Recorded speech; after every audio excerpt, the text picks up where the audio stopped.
and welcome to my channel. This is our Simple Abundance year. We're following through Sarah Breathnach's book, Simple Abundance.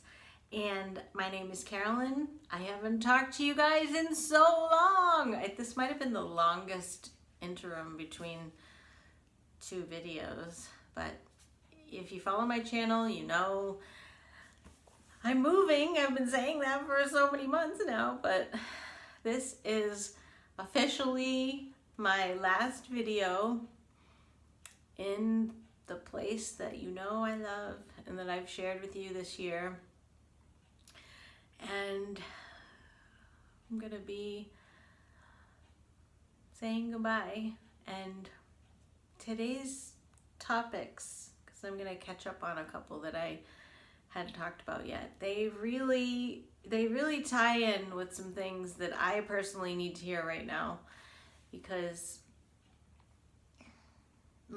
my relationship with my home, we talked about this earlier in the year, but it's so important to me. And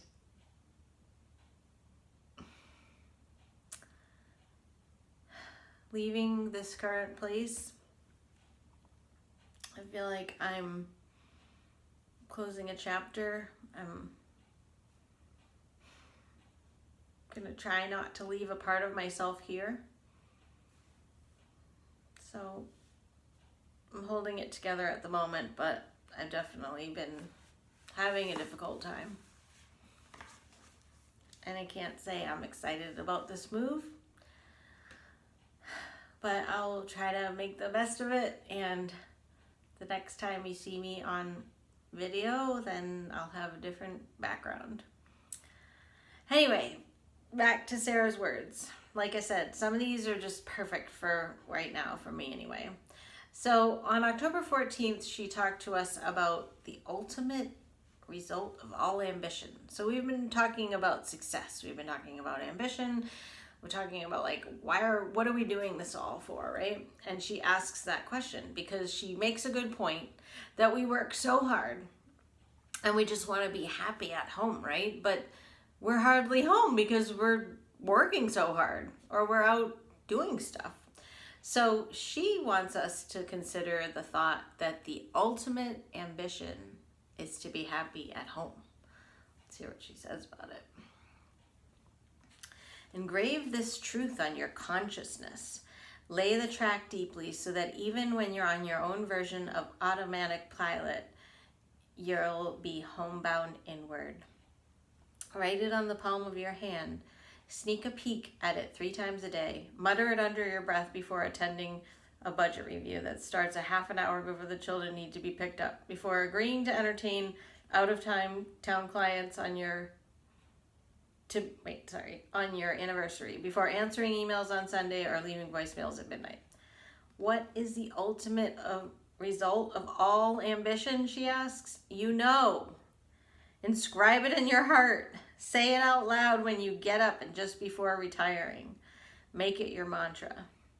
Doing so will help remind you that the greatest adventure of our lives is finding our way back home. And remember when we talked about the home back in May, we didn't even just mean the home, like our surroundings.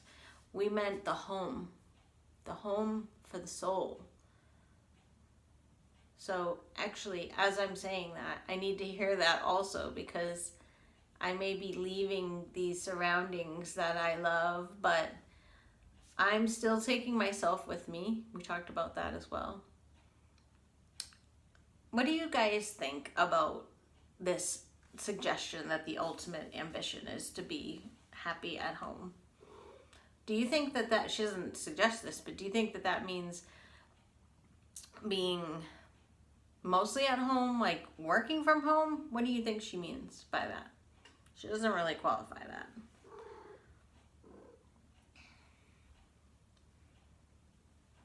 She does say something too that I didn't read. We've been on this path for 10 months, she reminds us, but if you're just on the cusp of grasping all of this insight, you're miles ahead of most of us. Yeah, because this is not just a one and done thing. You know, this book, the number of times that I've gone through it, I get something out of it every time I go through it. So in the next couple of entries, the quality of the day and ceremonials for common days and the habit of being, Sarah's talking to us about being. I don't know how to say it any differently than that, but thinking about each moment as a special experience. Like, remember, life is not a dress rehearsal. We talked about that earlier in the year, and using your nice glasses and your nice dishes and things like that, and not waiting for some special occasion. Make today a ceremony. Annabelle's really wanting to be involved tonight. I think she's needing a lot of extra comfort with all the changes around here. She's been being very brave. I've been telling her that. And I said, I'll never leave you. You'll always be with me.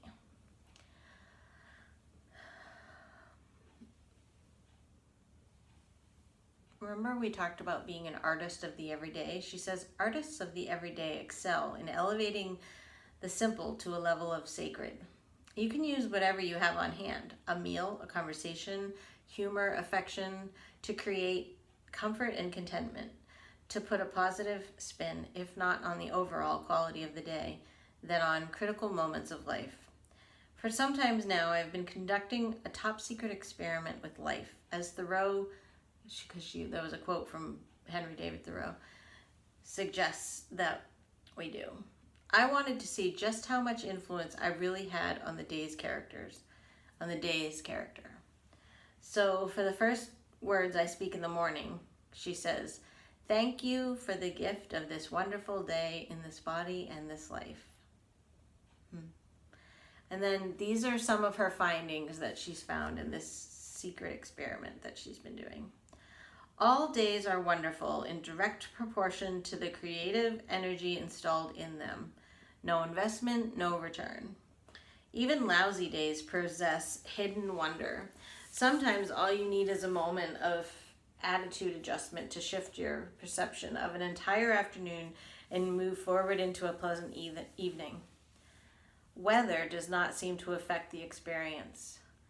Gray, cold, and rainy days spent in the office are just as susceptible to the warming influence of enthusiasm as our sunny days spent lying in a hammock. I don't know. Do you agree with that? I guess. I mean, it depends on your work, I suppose. Days that are expected to be wonderful before they begin turn out to be so much more frequently than days greeted with grumbling. Yeah. The results of this experiment suggest that it doesn't matter whether a day is good or bad, but what matters is what we do with it. But we knew that, she says. I totally agree with the concept that, well, there's a couple things I believe. Life's going to show you what you already believe. So if you go into something with an attitude that it's going to be bad, then guess what? It's probably going to be bad. And also, I think you can turn any situation around by changing the way that you're thinking about it. It's just more difficult to change to the positive if you're in a really, like if you think about the spectrum, like if you're really, on the bottom end of the spectrum, to get all the way to joy is hard. But you can definitely change the way you're approaching things.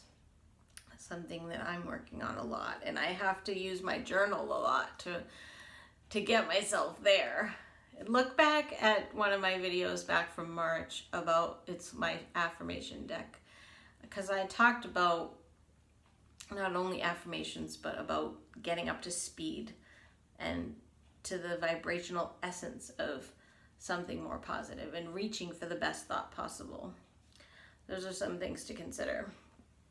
I mentioned the ceremonials for common days and trying to make things special, whether it's a special day or not. And she suggests that we have, sort of have like some rituals that we do as far as how to make days a little bit more holy and sacred. And let me see what she says. And, okay.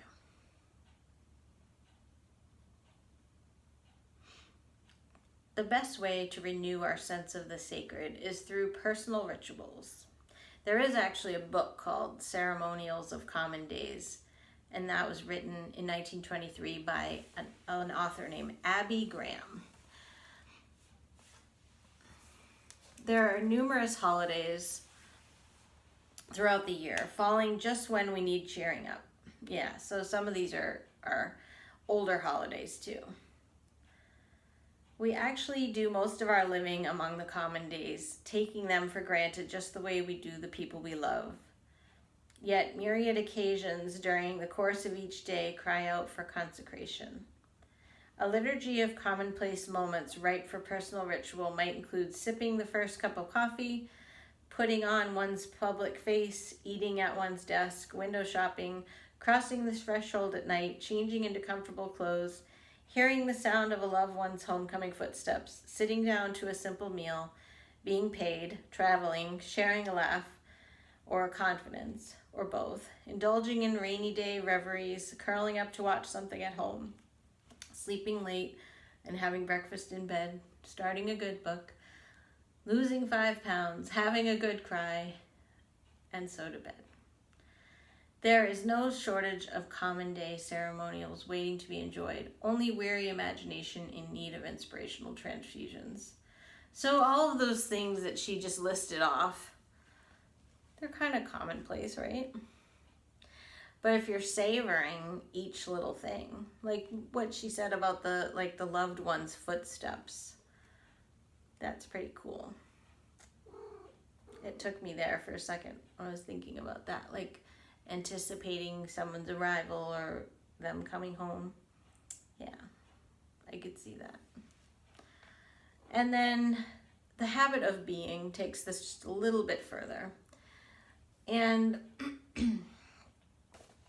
it's about, I said, like at the beginning, it's about being, right? So being in those little moments, like that list that she listed off. The habit of being, the exaltation in the present moment, is an exquisite concept, one that could enrich our lives beyond measure. We're all habitual creatures, but usually we practice the habit of doing, getting up, making breakfast, walking the dog, blah, blah, blah. She has a whole other big long list. But then there are habits of brooding, projecting into the future, dwelling on the past, nursing old wounds, holding imaginary conversations, indulging in comparisons, conducting endless mental calculations about money, gnawing on regrets, second guessing, ruminating on problems, anticipating the worst. The habits of brooding are rooted in the past or in the future, and they can rob the present of all harmony, beauty, and joy. This is reminding me of If Not Now, Then When, right? That entry that I did, and The Power of Now by Eckhart Tolle. Check that book out if you haven't read it, because it is about being in the moment. But what if, as curators of our own contentment, we deliberately cultivated the, quote, habit of being, a heightened awareness of real life's abundance?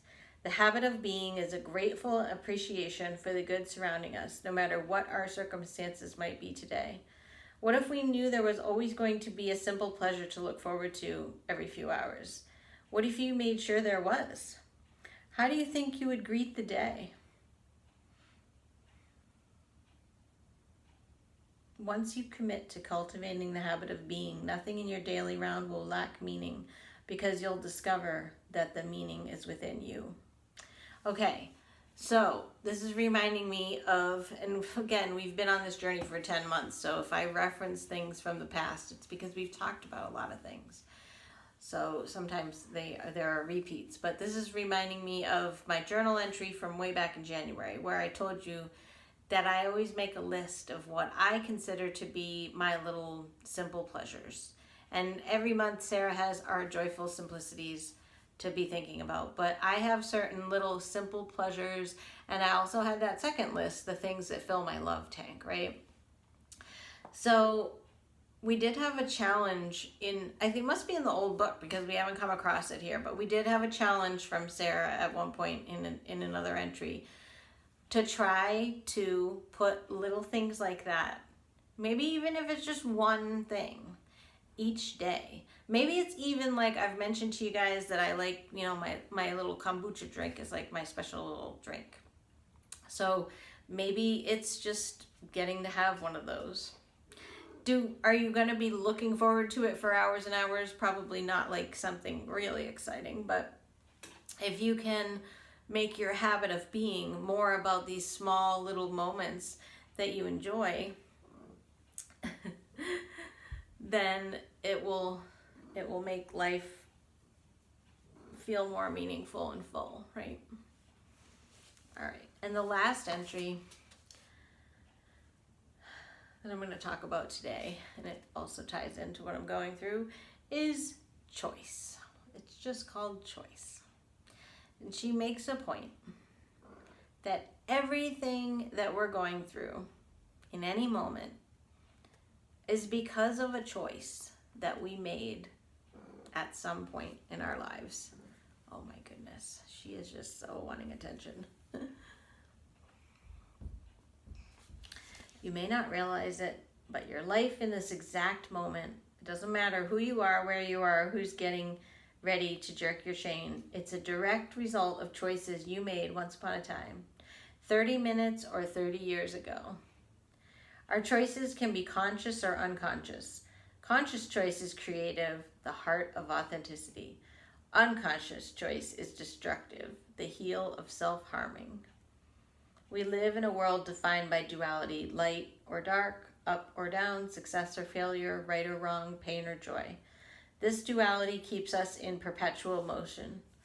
Like a pendulum in an old clock, we swing back and forth through our emotions. But creative, conscious choices give us the power to stop swinging and remain in balance and at peace. Be still and know who you are. Many women are petrified of making choices. That's because we don't trust our instincts. And we've also forgotten how to trust. We opt for safety. The reason we're terrified of making choice, even little ones, is that we're convinced that we'll make the wrong one again. But a wrong choice isn't necessarily a bad choice. We don't know if a choice is wise or wrong until we've lived it. We can't ever really know where a choice will take us, although we may sense its direction. We're torn between the agonizing shoulds and shouldn'ts. An inner debate begins to rage.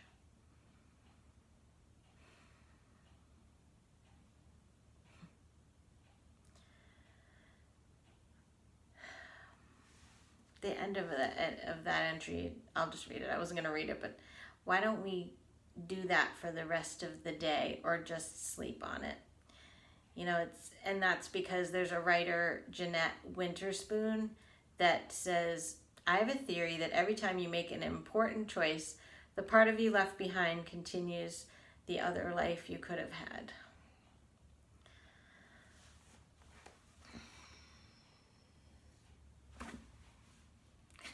That makes me think of like another Carolyn staying in this current place that I don't want to leave, but I'm not going to go down that rabbit hole.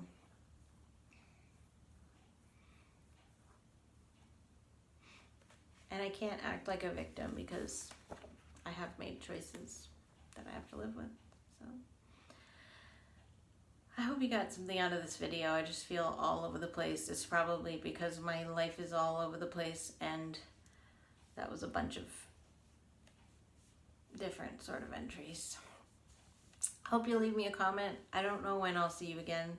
It may be another 4 or 5 days until I can get on again. But thanks for listening. Thanks for your support. I love all of you and hope to hear from you. So leave me a comment if you can. All right. Love to you all. Bye-bye.